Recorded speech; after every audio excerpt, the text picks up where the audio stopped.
We believe in God, the eternal Father. We believe in and the in His Son, Bible Jesus to be the Christ. Word of God. We believe in being honest, true, chaste, benevolent, virtuous. We believe that and through doing the good to atonement all of men. Christ, all mankind We will be also saved believe the by Book of Mormon to be obedience the law. Word of God. We may say that we follow the admonition of Paul. We believe all things. We hope all things. We have endured many things.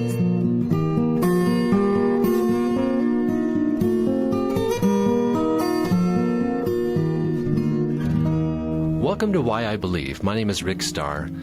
Long ago, President Ezra Taft Benson, then an apostle, stated, "We need to know more about the Jews, and the Jews ought to know more about Mormons."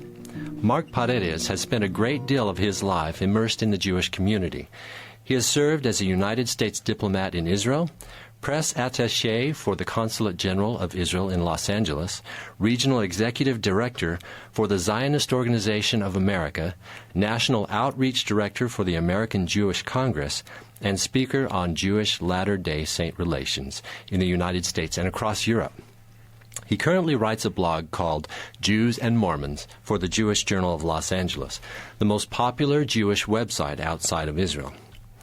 Now, Mark, welcome to the show, first of all. It's great to have you here with us. Thank you, Rick. It's a pleasure to be here. I feel like I'm in the presence of a rock star here, so it's great. Well, thank you. I feel the same about you. You once observed that you think you're the only biracial Mormon representing the state of Israel abroad. I thought that was pretty funny. That was correct, absolutely. For two reasons. First of all, I'd love for you to explain the biracial Mormon part of that, and then also representing Israel abroad. Talk about that. What is your upbringing, and what's your involvement in the Jewish community from your childhood? Well, I'm from Michigan, and I have a black father, white mother, and I have a Chilean stepfather. So my last name is it's a Sephardic Jewish name, Paredes. Oh, really? He does have some Jewish blood in him. Mm-hmm. He's not doesn't observe anything related to Judaism, but he is of Jewish descent. Mm-hmm. And we sent my little brother to a Jewish nursery school. My father's boss was Jewish. I brought Holocaust survivors to my high school. I've had a long-standing relationship. I had an Israeli pen pal back in the days when you actually, instead of clicking send, you actually wrote out a letter and put a stamp on the envelope. So I have had a long, and when I lived in Moscow, I was the interpreter for the Time correspondent, Nancy Traver. Mm-hmm. And it just so happened that all of the stories she covered were about Russian Jews. So even before I was assigned to go to Israel as a U.S. diplomat, I had a strong relationship with the Jewish people. And after serving as a U.S. diplomat in Israel, and it's amazing how that came about, I was in Mexico serving my first tour. And since this is an LDS radio station, I can share this story. I've received two very strong spiritual promptings one evening to study Hebrew. I just really felt prompted to study Hebrew. And the promptings were so strong that they caused me to call the Jewish school the next day and to ask for an Israeli tutor. And so I studied Hebrew for 6 months on my own, just believing that I had to study Hebrew. And then I got a cable from Washington, from the State Department, saying your next assignment is going to be Tel Aviv. Wow. So I lived in Israel for 2 years. Then I came to L.A., felt prompted to walk into the office of Keith Atkinson, who then was the public affairs director for the church in Los Angeles. And I just felt, I had no idea who he was. I just felt prompted driving by to stop in, and I saw the sign that said public affairs office, stopped in.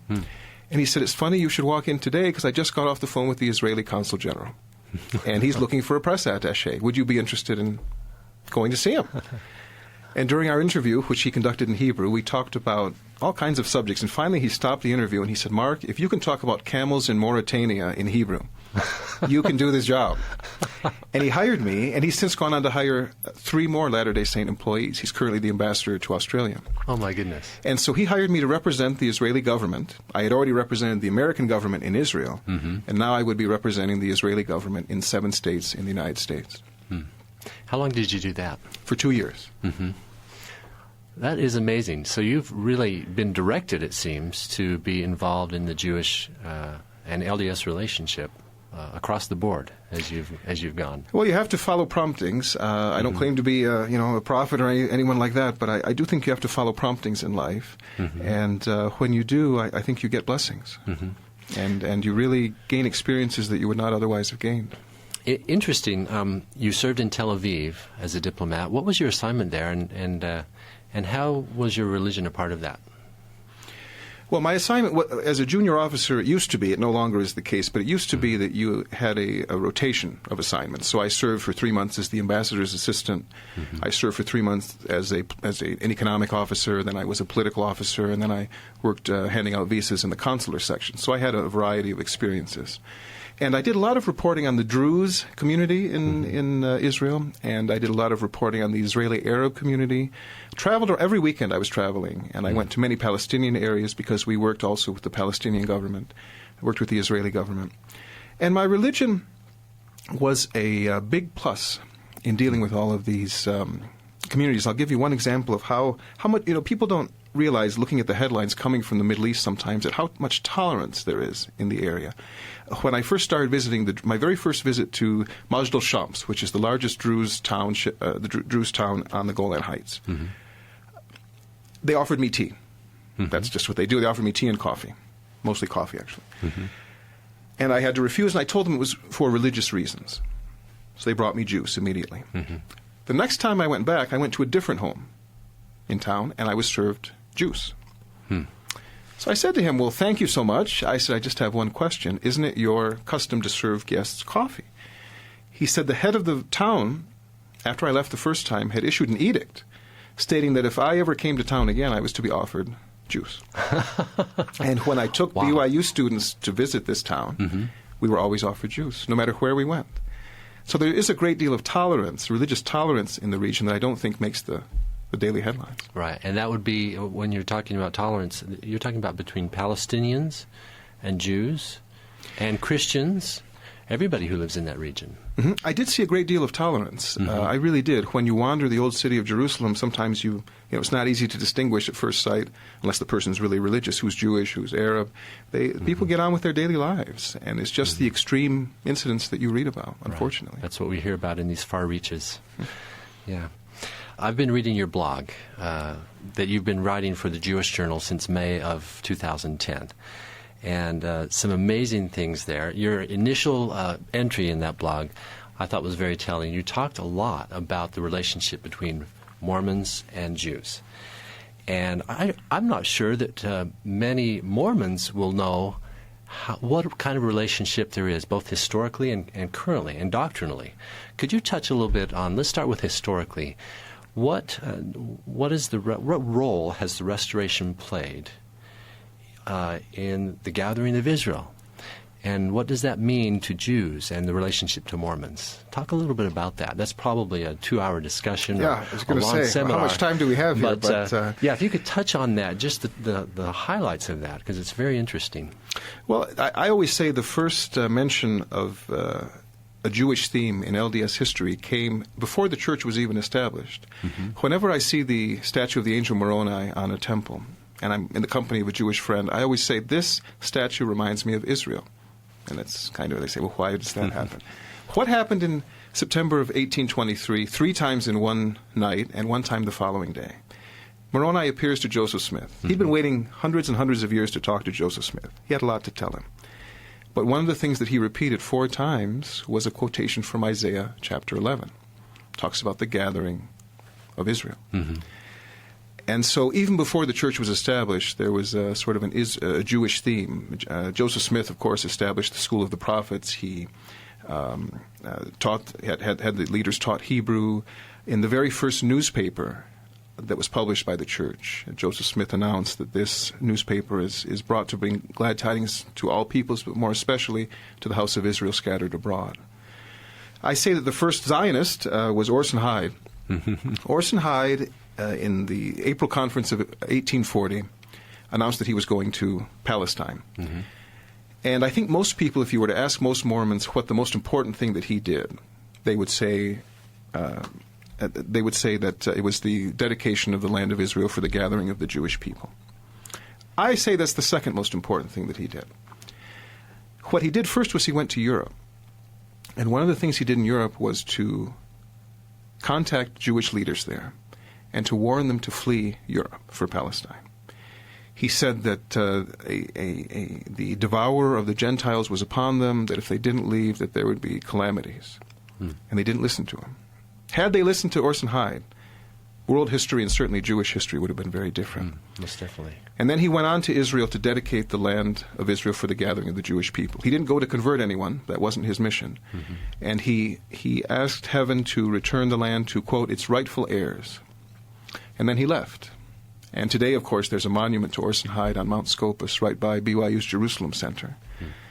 And the church, even, let's fast forward ahead to the establishment of the State of Israel in 1948. You know, the church maintains neutrality, and I think it's a very wise policy throughout the world on political disputes. I mean, if the church were to immerse itself in all the world's political disputes, that's all our leaders would be doing all day, is studying these things. So I think it's a very wise policy. But in 1948, President George Albert Smith publicly and privately assured Jewish leaders of the church's support for the fledgling state. And Israel bonds, Israel, like most other countries, issues bonds to fund infrastructure projects in Israel. Israel bonds were first issued in 1951, and the first church to purchase them was our church, the LDS Church, 1952. President McKay not only bought $5,000 worth of bonds, but he, on behalf of the church, but he issued a statement saying that this is done to show sympathy for the efforts of the Jewish people to establish themselves in their homeland.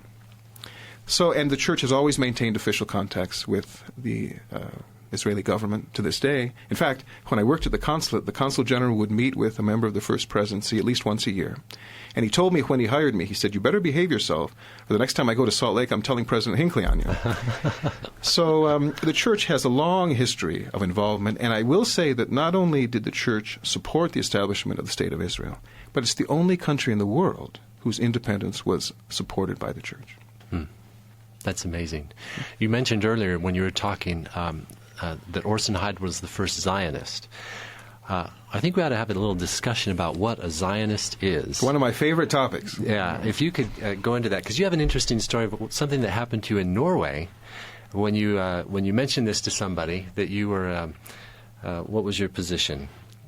I worked for the Zionist Organization of America at the time. And you mentioned that to somebody, and it evoked quite a reaction, because I think in a lot of minds, modern-day minds, we understand Zionism to be somewhat associated with fundamentalism.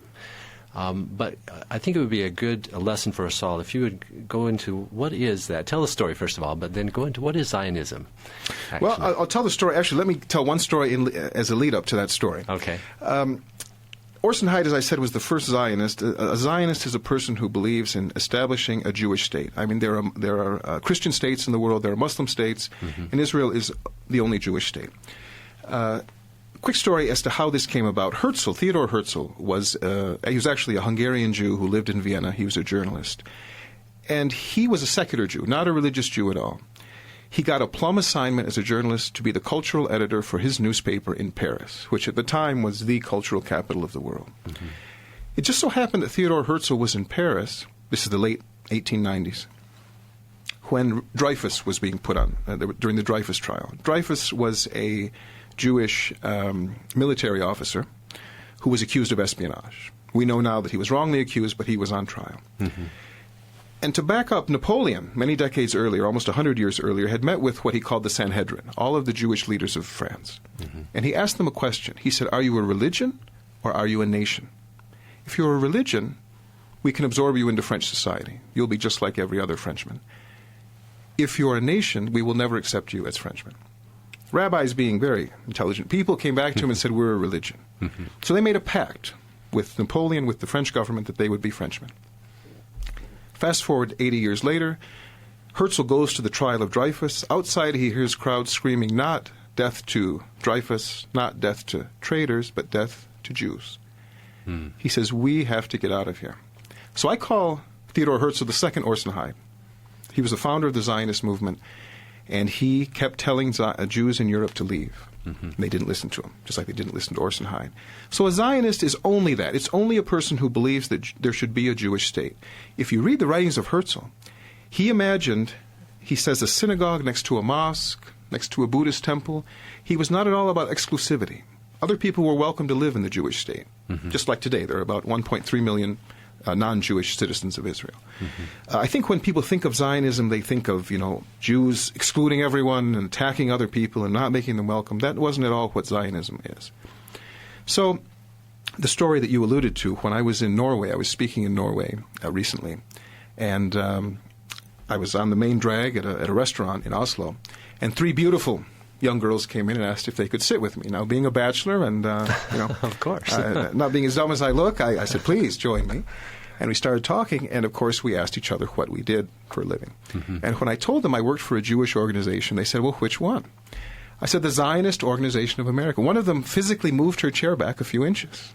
She said, you're a Zionist? It's like I told her I strangled puppies for a living. And I said, yes, I'm a Zionist. She said, well, how can you be a Zionist? I said, well, do you know what a Zionist is? And she stopped for a second. She said, no, but I know it's bad. So we spent a half hour talking about Zionism. And I convinced 2 of them that they were actually Zionists. The third one was still not sure. But I think that that's all that Zionism is. Zionism does not mean being anti-Arab, anti-Muslim. It only means that you feel that after all the persecution they've endured, that the Jews should have a state, a place where they're safe.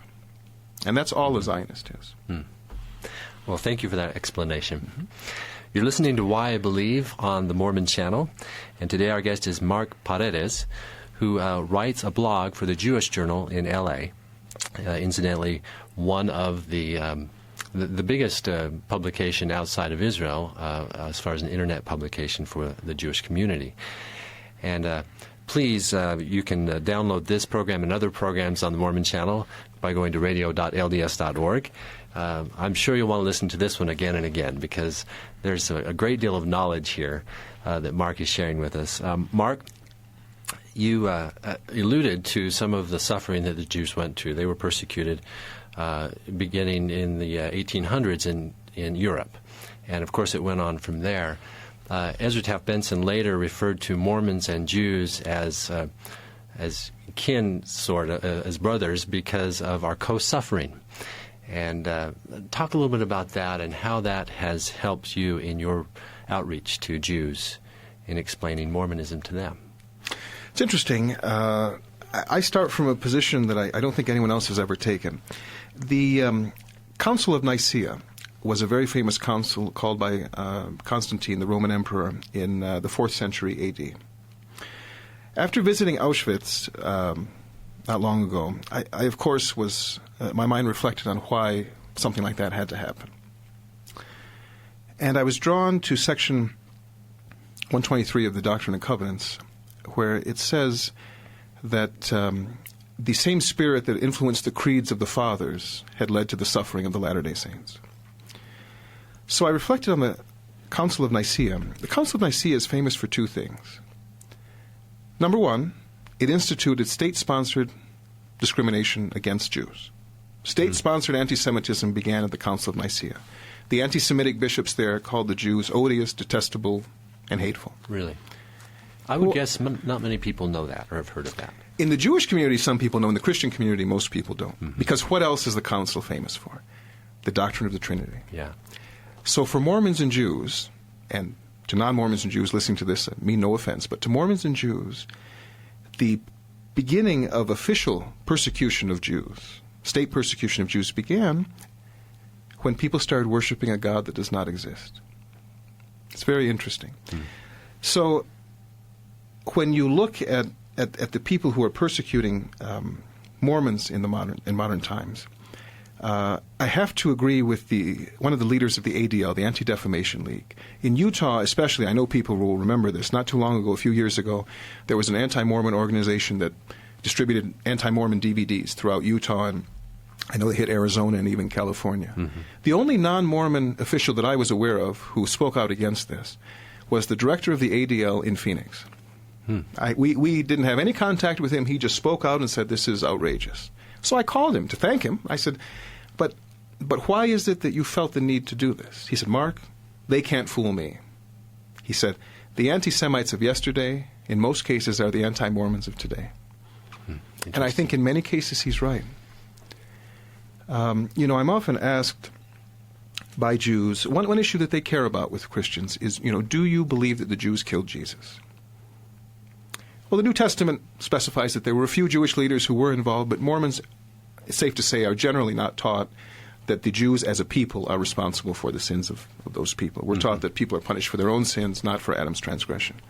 And so they'll ask me specifically about the blood curse found in Matthew, where the crowd gathers, asks for Jesus to be killed, and then when Pilate says, I don't find any sin in this man, they say, well, let his blood be upon us and upon our children. That verse is probably the bloodiest verse of the New Testament. It's probably led to the spilling of more Jewish blood throughout the centuries than any other. So when I'm asked about that, I always say that there's no reason, according to our theology, why God has to be bound by something that a mob says. So I think that Mormons don't have a history of anti-Semitism. We have a history of rejecting a lot of the same things that Jews do. And it's so interesting, too, because I think that Christians throughout the centuries have condemned Jews for not accepting Christianity. When Joseph Smith prayed in 1820 to know what the true church was, which church was he told to join? He was told to join none of them. So Mormons do not fault Jews throughout the centuries for not joining what we would consider to be apostate Christianity. So we also look at Judaism from a completely different perspective. Most Christians, if you ask them, will use a tree analogy. They'll say Judaism is the roots and Christianity is maybe the trunk or the branches or the fruits or whatever. Mormons, we look at them, we're the only Christian church that does not believe that Judaism predates it. The first Mormon was Adam. In our theology. So if you use the tree analogy, we have to use sort of the ring circles. You have Adam as the core, maybe Enoch and Noah, Abraham, and then from Moses to Jesus you had these rings. Judaism was part of the gospel during that time. So we look at Judaism from a completely different perspective. And a lot of the same people who've persecuted them in modern times are persecuting us. And I believe it's because the House of Israel has a bullseye on it and has from the beginning. I honestly believe that, one of the questions that no one can answer is why the Holocaust had to happen. When Latter-day Saints look at why the Holocaust happened, it's interesting that, I firmly believe, this is my opinion, that Satan has had us in his crosshairs, since time began. Because for Latter-day Saints, even though for Jews the concept of a covenant people begins at Sinai with Moses, for Latter-day Saints, it's an eternal concept. Begins in the pre-existence, ends in the eternities. So because he had us in his crosshairs, I firmly believe that he wanted to wipe out as many members of the House of Israel as he could to prevent the establishment of Israel. Fortunately, he can't see into the future.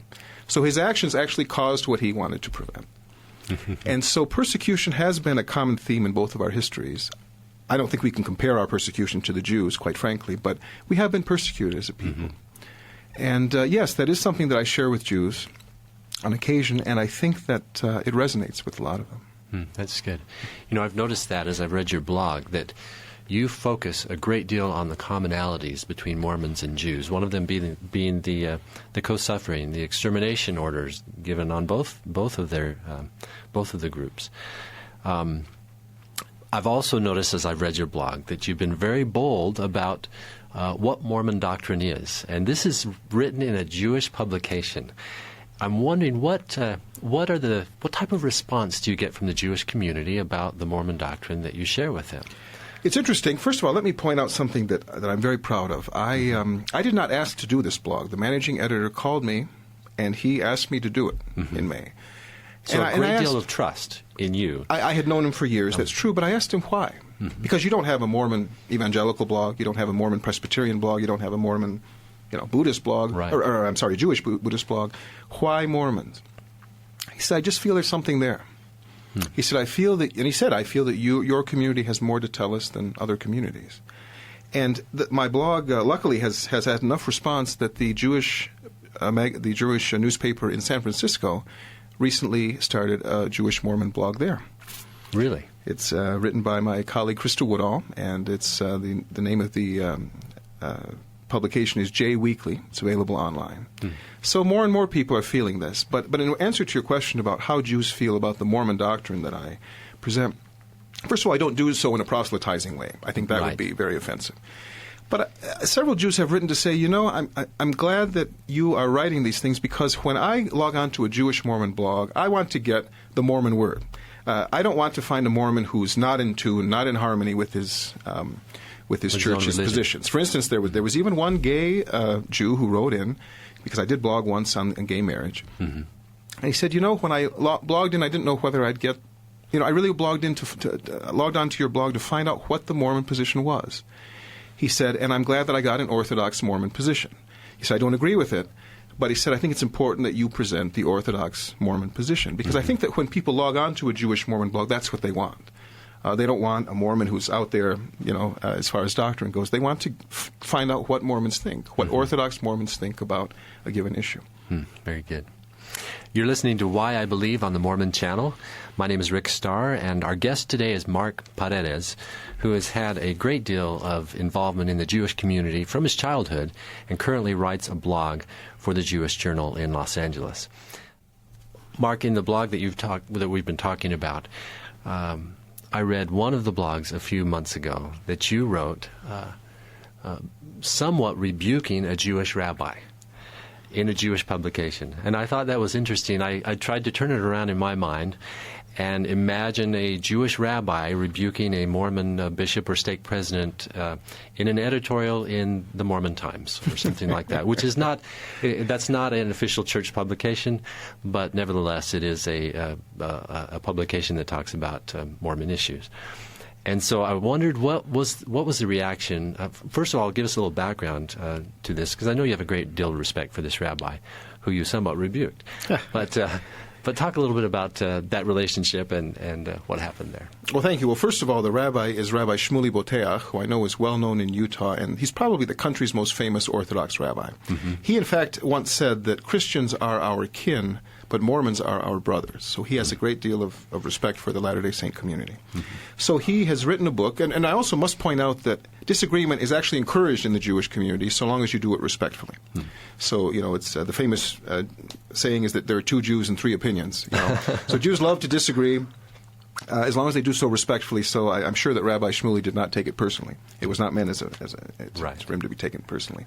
But his book is about to come out, claiming that basically the New Testament does not claim that Jesus was the Savior, that he was just an observant Jew, and that he was a Pharisee, basically. That he was a Pharisee. Yeah. And so I think that that's incorrect on many points. I mean, obviously, Jesus rebuked the Pharisees, even though the Pharisees, I do think, sometimes get a bum rap from history, but Jesus clearly was not a Pharisee. He clearly was the Son of God. He was the Savior, and the New Testament says this on many occasions. And I thought it was inappropriate, frankly, for a rabbi to be telling Mormons or telling Christians what they should believe about Jesus. I think that when you engage in interfaith dialogue, there are some lines that you can't cross. And I think that that's one of them. You really have to tread lightly if you're going to presume to tell Christians what they should believe.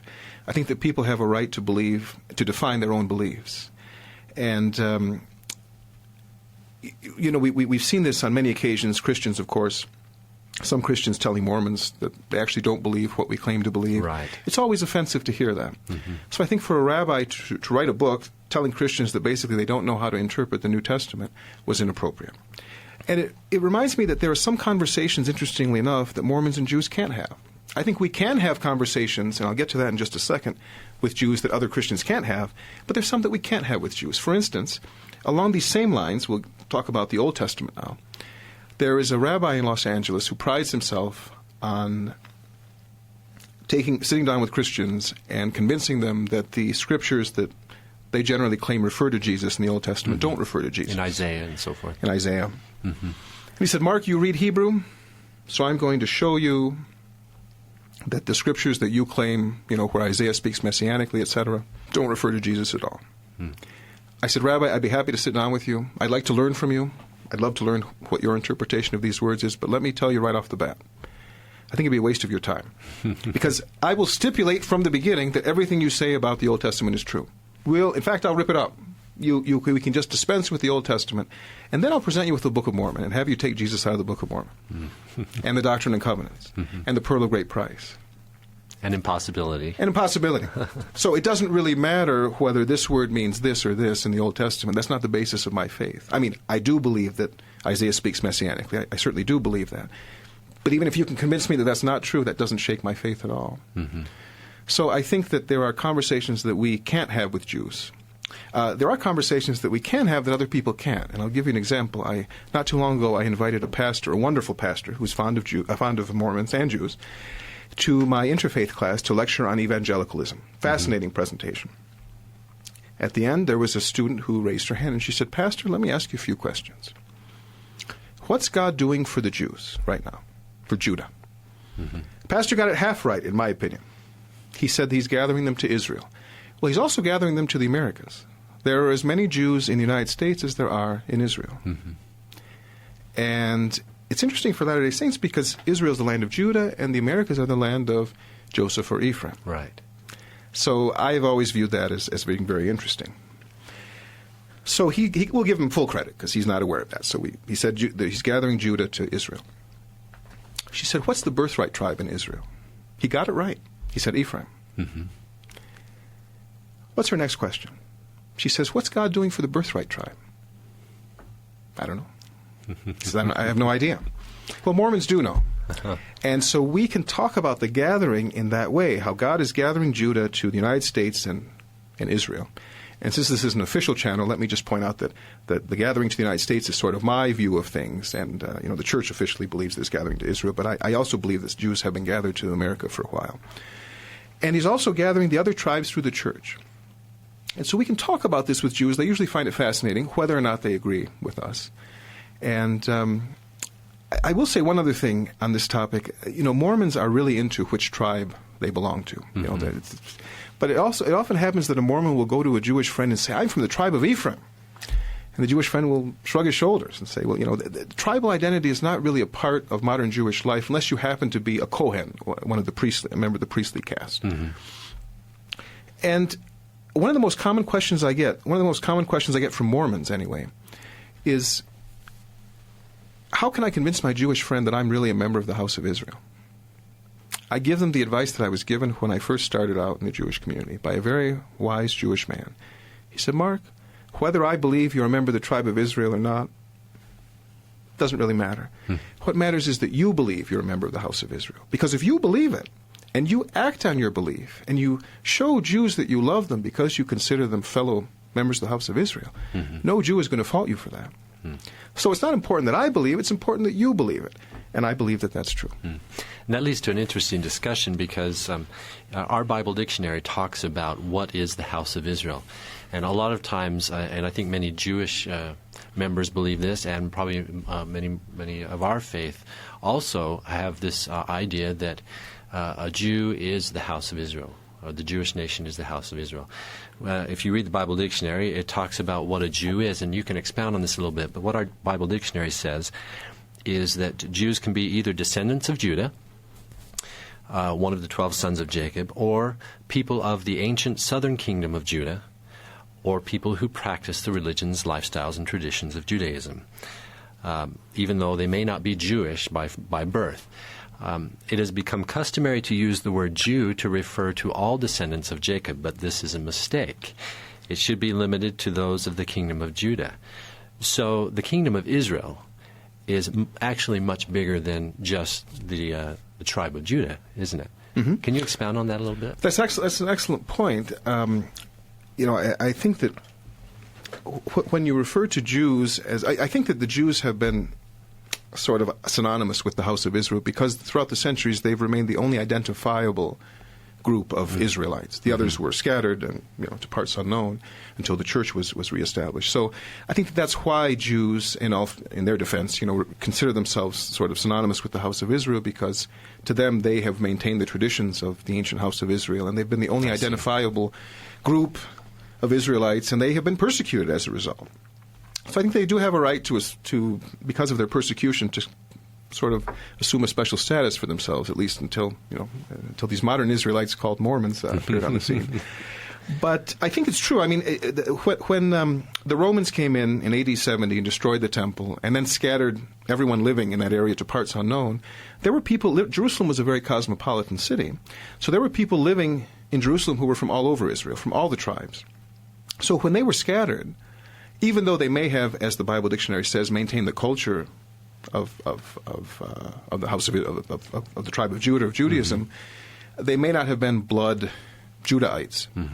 So it would be as if Utahns were suddenly transplanted halfway across the world, or to parts unknown, and they were known as Utahns. Even though many people in Utah came from all 50 states and many countries, they would be known as the Utahns.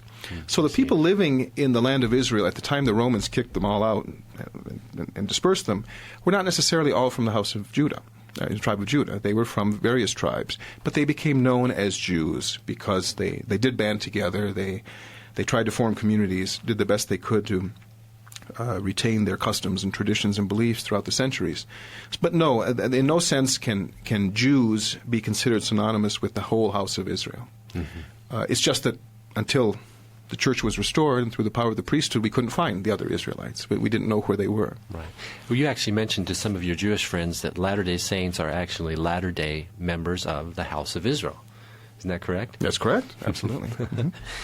I had a question for you that might be a little interesting, but I was wondering if, from your point of view, being so deeply immersed in the Jewish community, what would one thing, if there was one thing that you wished Mormons knew about Jews more than they do, what would that be? And likewise, if there was one thing that you wish Jews knew more about Mormons, what would that be?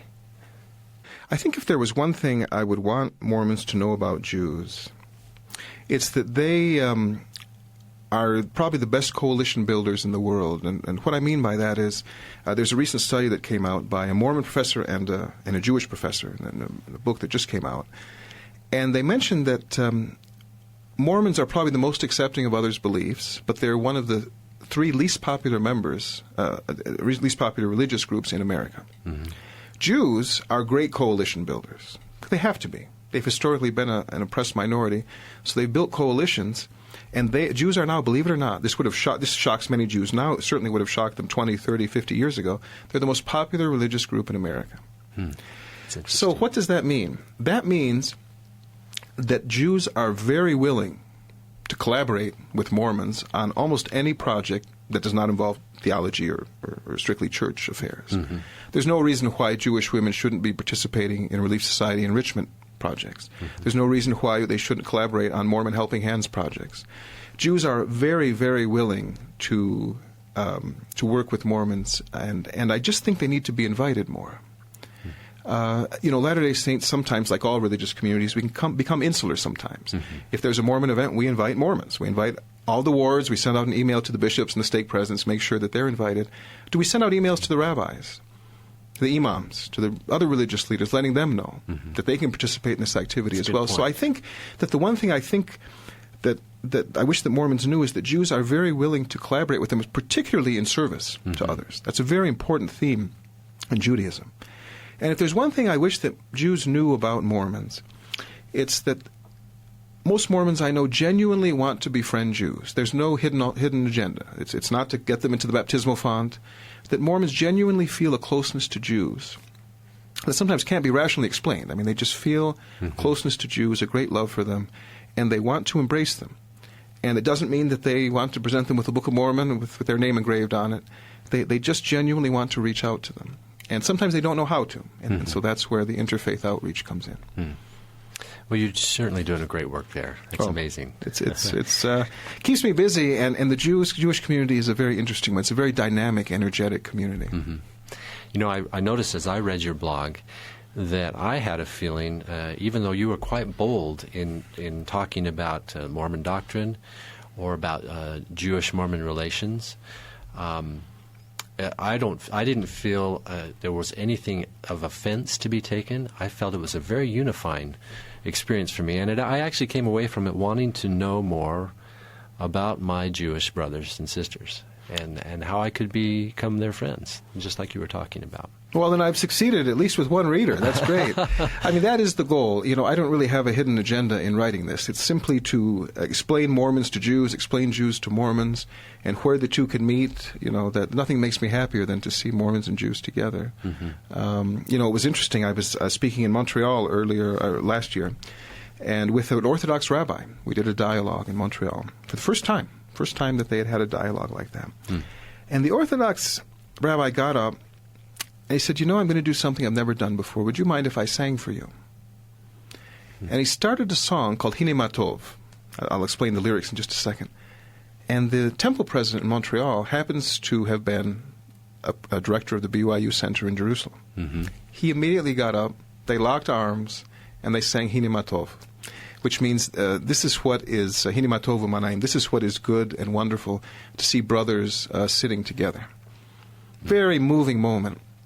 And the Orthodox rabbi was very touched, and they have had follow-up events in Montreal as a result. So I think that when people make the decision to reach out, it's richly rewarding to all faith groups, not just Jews. Yeah, but, yeah. That's very neat.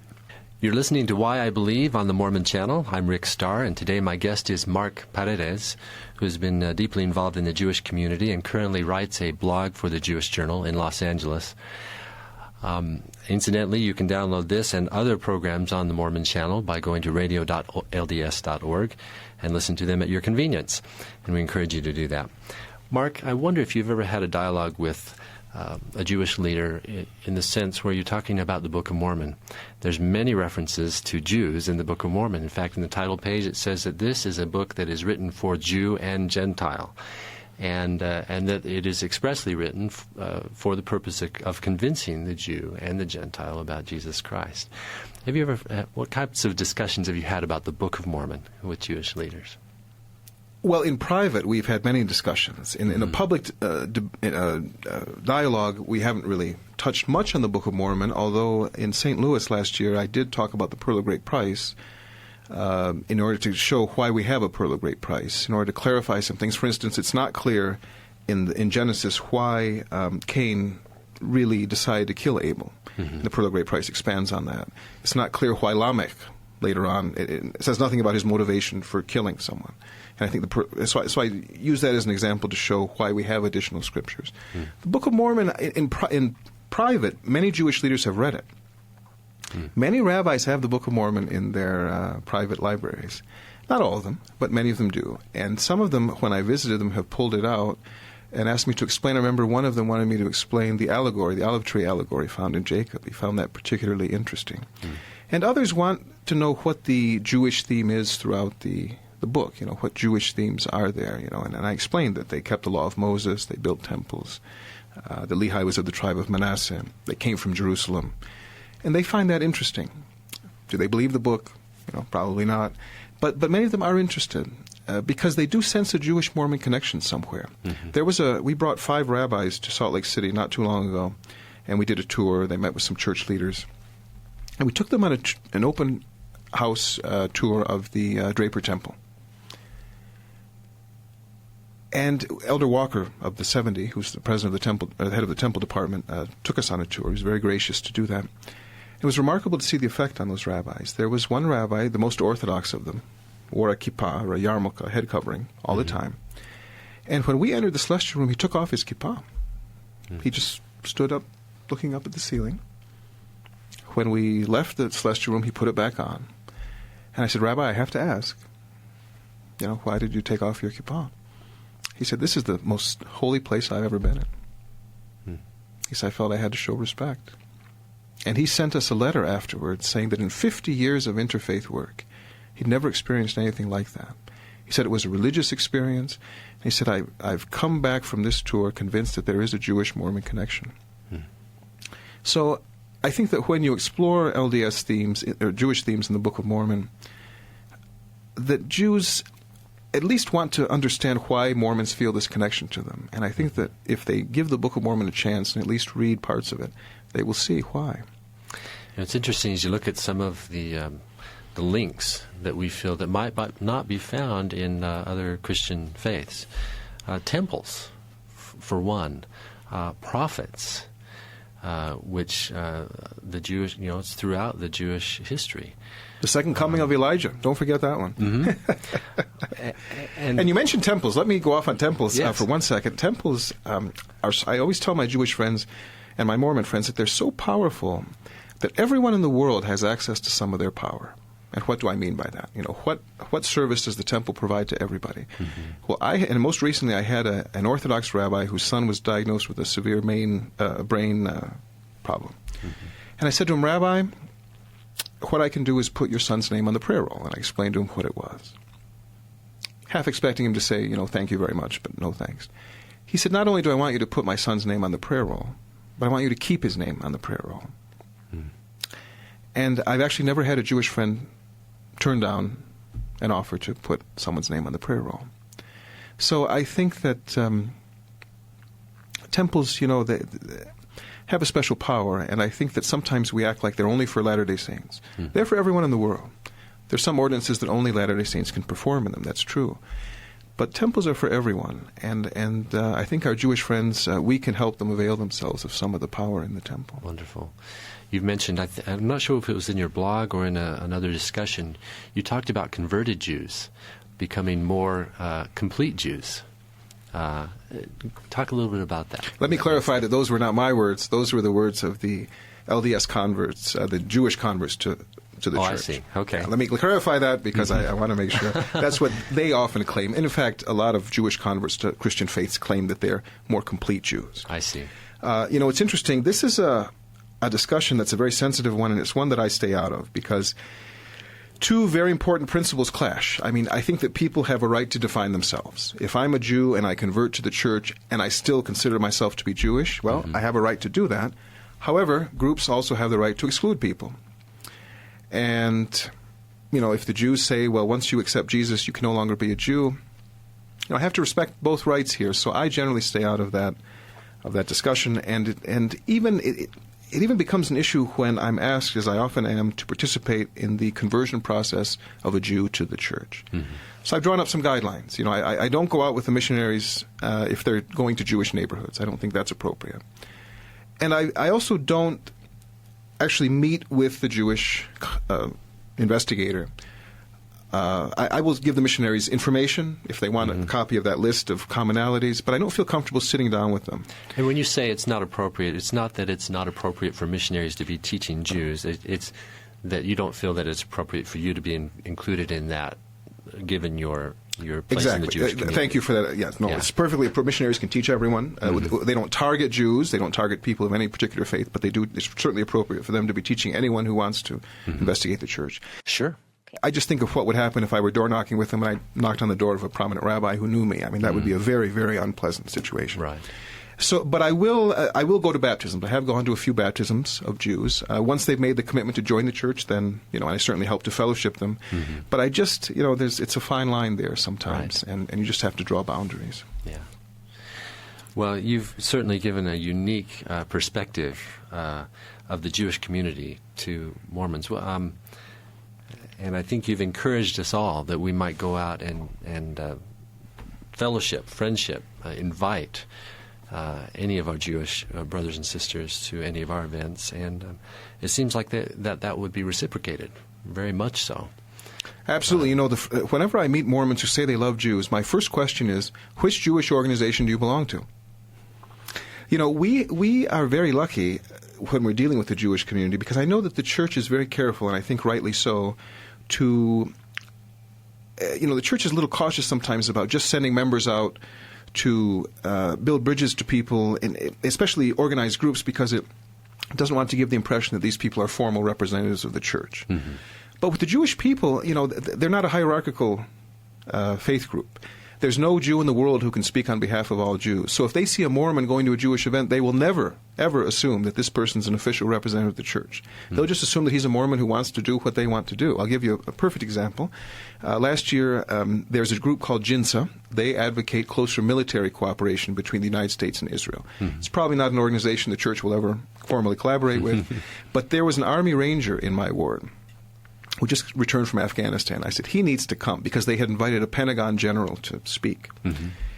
Not only was he warmly received, they had him lead the Pledge of Allegiance. The general spoke. I guess he told him which battalion he was with. The general talked about how he had visited them in Afghanistan, and they made him an honorary member of JINSA, and to my knowledge, he's still going to their meetings.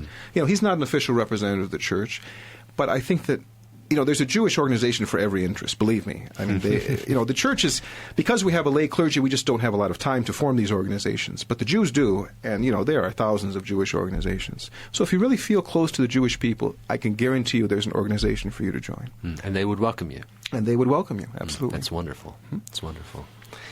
Well, Mark, we've talked about a lot of experiences that you've had with the Jewish community, Jewish leaders as a Mormon, and it's great to hear that there are so many other Mormons, at least in your area, many of your associates, who are getting involved in bridge building with the Jewish community. That's wonderful to hear.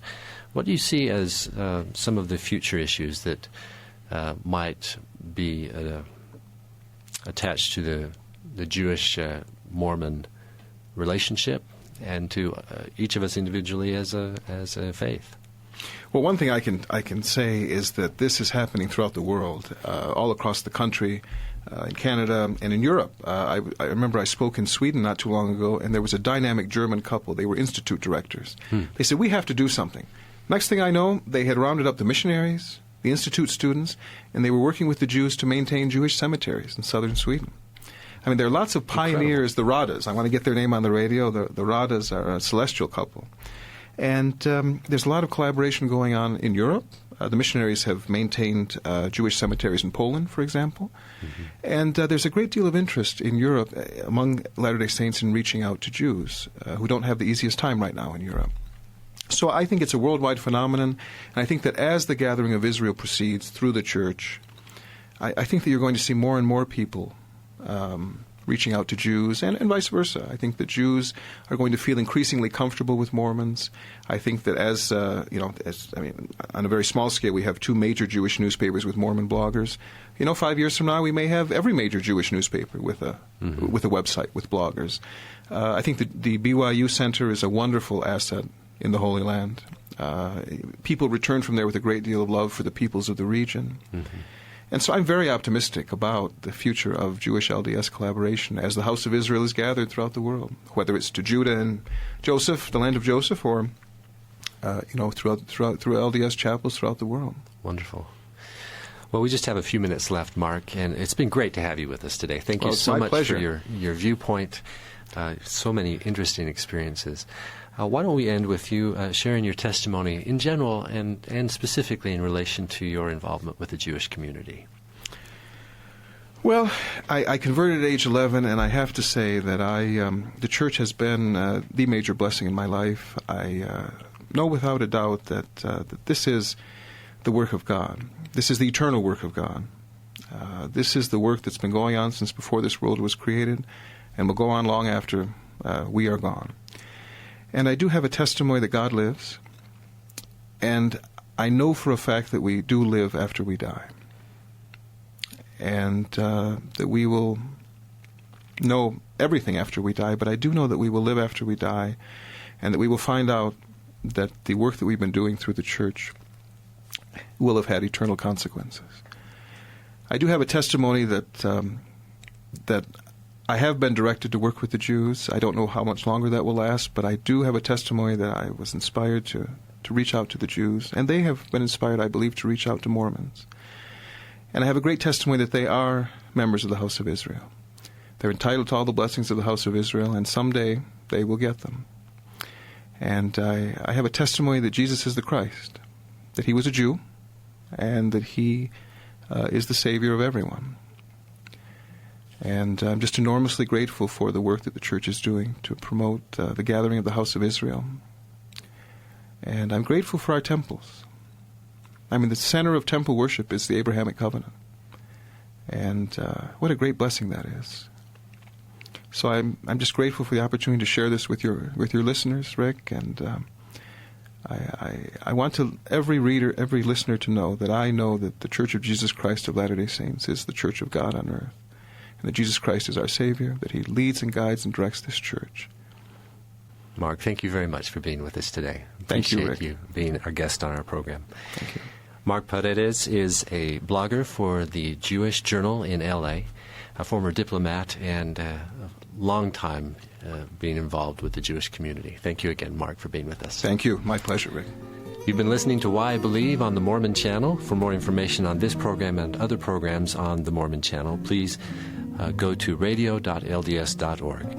Thanks again for joining us. Have a great day.